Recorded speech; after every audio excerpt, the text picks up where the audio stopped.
Hello friends, कैसे हो आप सब। यदि वीडियो अच्छा लगे तो चैनल को जरूर सब्सक्राइब करना, वीडियो को ज़्यादा से ज़्यादा शेयर करना। काफ़ी सारे कमेंट्स आ रहे थे कि जूनियर अकाउंटेंट और टीआरए भर्ती को लेकर क्या अपडेट है, आंदोलन का क्या असर हुआ, भर्ती आएगी भी या नहीं आएगी और इन सब का जिम्मेदार कौन है। इन सभी बातों पर हम चर्चा करेंगे आज। दोस्तों, सबसे पहले अपन बात कर लेते हैं कि पिछले 2-3 महीने से लगातार यह माहौल बना हुआ था कि जूनियर अकाउंटेंट की भर्ती आ जाने वाली है, इस वीक आने वाली है, नेक्स्ट वीक आने वाली है, इस महीने के एंड तक आने वाली है। ऐसा मेरे अलावा भी आप सब लोगों ने अन्य नेताओं के भी ट्वीट देखे होंगे जिन्होंने लगातार यह सब बोला है कि भर्ती अब जल्दी से जल्दी आने वाली है। अधीनस्थ बोर्ड में इसकी फाइल आ चुकी है। कई सारे लोगों के आप लोगों को ट्वीट देखने को मिले होंगे। और अचानक से ये क्या हुआ कि इस भर्ती का नोटिफिकेशन अभी तक अधीनस्थ बोर्ड ने जारी नहीं किया है, जबकि पीटीआई भर्ती का नोटिफिकेशन भी अधीनस्थ बोर्ड जारी कर चुका है।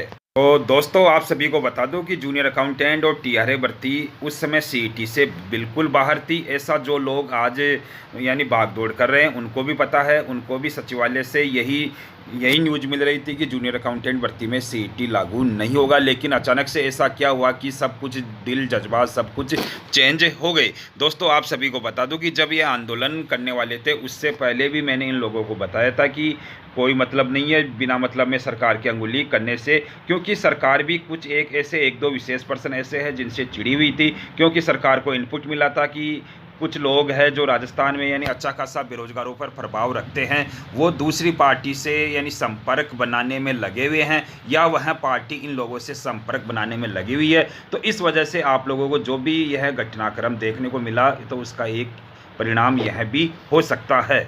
दोस्तों, सोचने वाली बात यह है कि आंदोलन यह राजस्थान में पहली बार नहीं हुआ है। ऐसे आंदोलन राजस्थान में पिछले 1 साल में आप लोगों को बहुत सारे देखने को मिले होंगे। लेकिन जिस प्रकार से इसमें गिरफ्तारियां हुई और जिस प्रकार से सरकार ने अपना रवैया दिखाया, तो उन सभी के बारे में आप लोग सोचोगे तो आपको वास्तविकता का पता चल जाएगा कि सरकार कैसे 3-4 लोगों से चिड़ी हुई है। अब सरकार जैसे ही ये लोग किसी काम में यानी किसी भी भर्ती में हाथ डालेंगे तो उसका आपको उल्टा ही परिणाम देखने को मिलेगा, जिसका एक परिणाम अभी आप देख भी रहे होंगे कि जो वैकेंसी का नोटिफिकेशन आने वाला था, लेकिन उसका नोटिफिकेशन अभी तक भी अधीनस्थ बोर्ड के द्वारा जारी नहीं किया गया।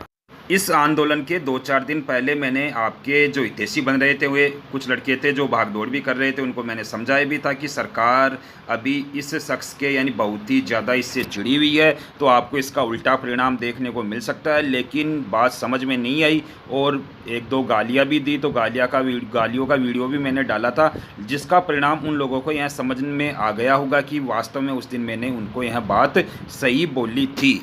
जब उन लोगों को सचिवालय में 5-10 दिन पहले वहाँ पे अधिकारियों ने उनको बोल दिया था कि जूनियर अकाउंटेंट और टीआरए भर्ती को लेकर अभी ऐसे डिसीजन तो हुआ नहीं है कि सीईटी ही लागू होगी, और कुछ इसमें जो इसकी गाइडलाइन थी उसमें संशोधन होने के लिए यह फाइल अधीनस्थ बोर्ड से 2 बार कार्मिक विभाग में आई थी, जिस वजह से इसमें देरी हो रही थी। लेकिन उन लोगों के समझ में नहीं आया, ये लगातार यानी उसमें उंगली करते रहे, जिसका परिणाम यह देखने को मिला।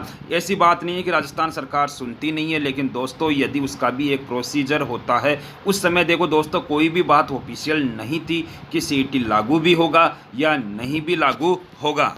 न ही किसी भी इंटरव्यू में हरिप्रसाद शर्मा जी ने ये बोला था कि जूनियर अकाउंटेंट भर्ती में सीईटी लागू होगा या नहीं भी होगा, क्योंकि सीईटी के बारे में जैसे ही राजस्थान सरकार ने घोषणा की थी उसके बाद में हरिप्रसाद जी शर्मा के 3-4 इंटरव्यू आप लोगों ने न्यूज़पेपर में देखे होंगे। उनमें बिल्कुल भी जूनियर अकाउंटेंट और जो भी रनिंग भर्तियाँ हैं उनमें उनके लिए नहीं बोला था। लेकिन दोस्तों, आप सभी को बता दूँ कि हर चीज़ का एक प्रोसीजर होता है और उसके तहत यदि हम अपनी बात सरकार के सामने रखते हैं, उनको सही तरीके से समझाते हैं, तो ऐसी बात नहीं कि सरकार अपनी बात सुनती नहीं है।